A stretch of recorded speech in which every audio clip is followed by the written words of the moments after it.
Military Women's Memorial for the 125th Army-Navy game. Media Row presented by USAA. And joining us now from NBC Sports, an analyst and a hell of a writer as well, Nicole Auerbach joining us. How are you doing? I am doing great. I mean, I have covered Army-Navy a couple times just writing. I've not been to Radio Row. This is pretty awesome. It is incredible to be around, you know, all the historical, the memorial itself, but also to get to meet the superintendents of West Point and the Naval Academy. It's awesome. We were talking about this. The cadets and the midshipmen, they kind of make you feel bad about where you're at. 100%. Because they are like the smartest people in the room. Yes, and like the most polite, and they have the perfect posture, and they're just like an ideal human, and you're like, man, I am not functioning at my full capabilities, apparently. Literally one of their graduates is walking around. She's Miss USA, military graduate, and she's got a master's in statistics from Stanford. Of course. You're 24. Like, why have you accomplished life's goals already? But also, like,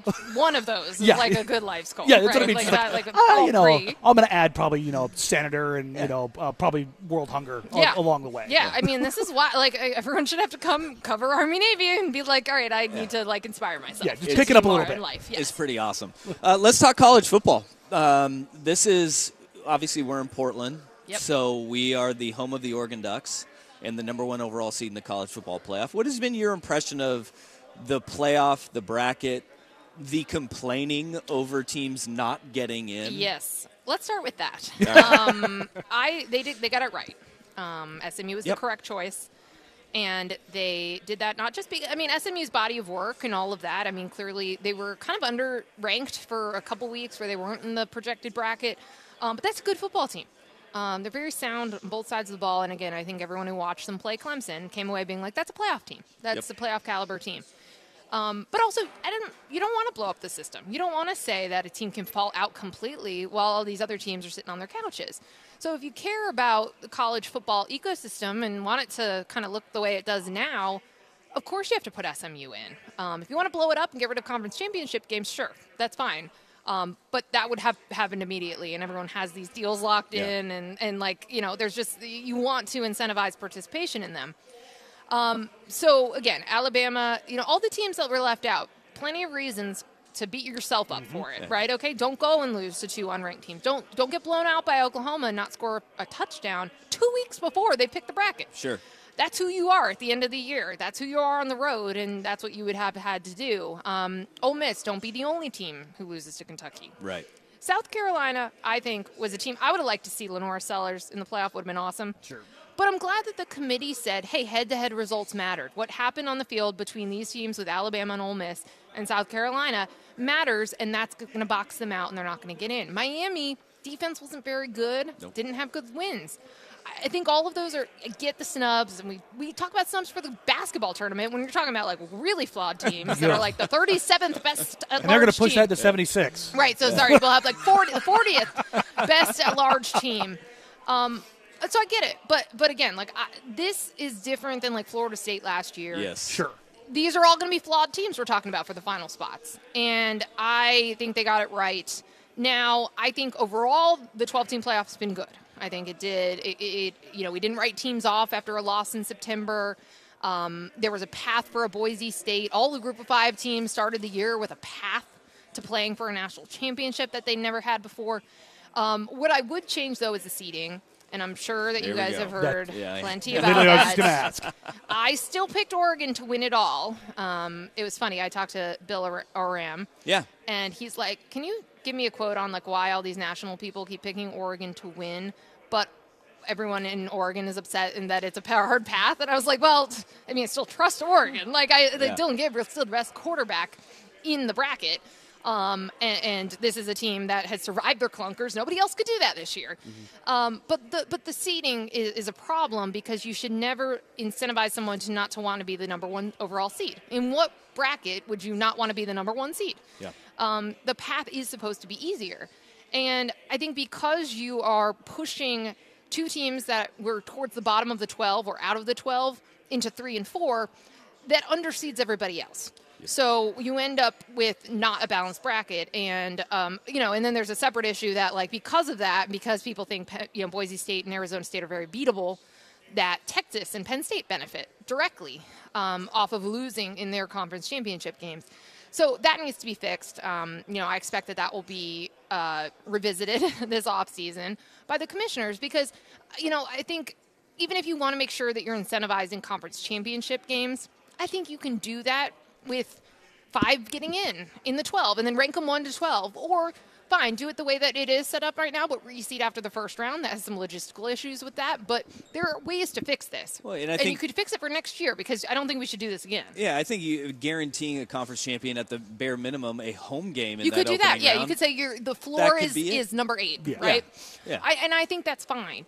But this shouldn't happen where the one team that won every game, won a conference championship, is now looking at this and going like, well, like and again, it's like seed numbers, it looks fine, but you're getting teams that obviously have the highest odds to win it all, and are just way more challenging than if you go through the path of a Penn State to get to the championship game. Yeah, it'd be wild to have rematch with Ohio State in the Rose Bowl, then go and play Texas in the Cotton Bowl, and then play Georgia in Georgia and be the 1 seed. Have they done it before?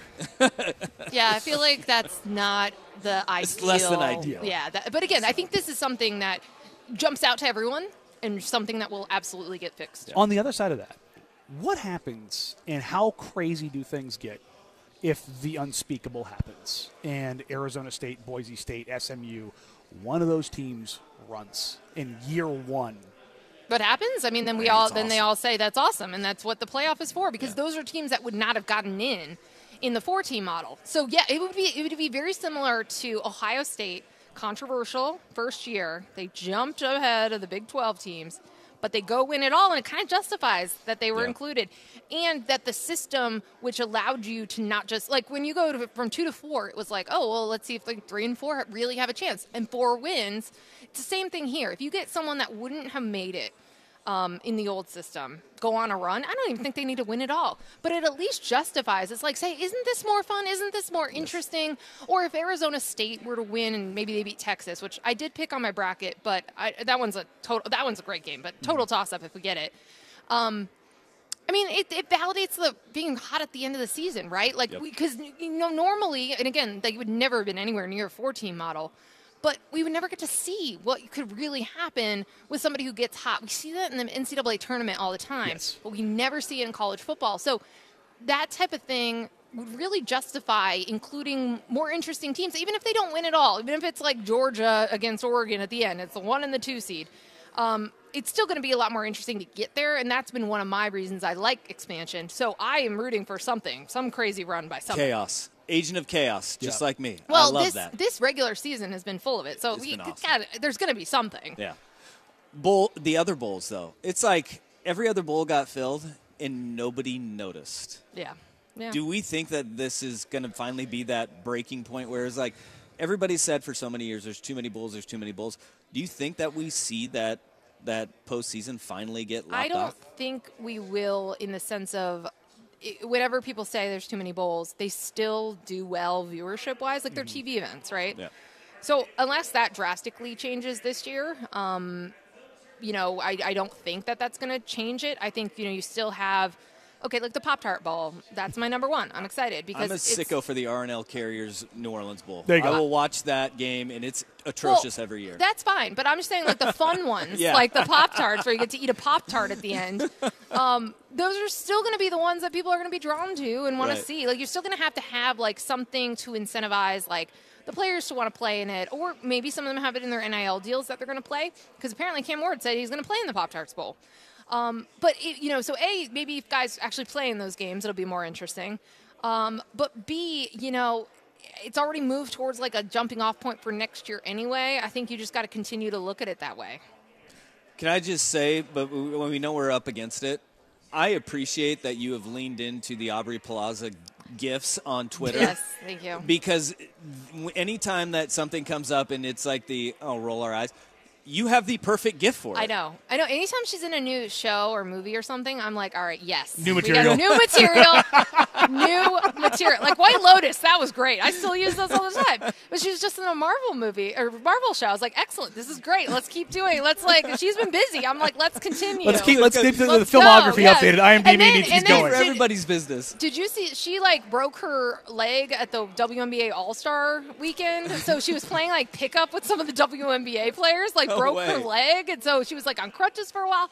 She's getting closer to sports. We're getting her closer to our world. Our world. It's crossing. We got the Venn diagram is now crossing. Exactly. All right. Nicole, thank you so much for the time. This has been a lot of fun, and I can't wait for tomorrow. It's going to be my first Army-Navy game, and I can't wait for the experience. It's the best. Get there early. Okay. Stay through the alma mater. Oh, absolutely. Love it. Nicole Auerbach, NBC Sports. Thank you so much for the time. Yep, anytime. All right, we are live, and we will continue to roll on here in Washington, D.C. at the Military Women's Memorial for the 125th Army-Navy Game Media Row presented by USAA.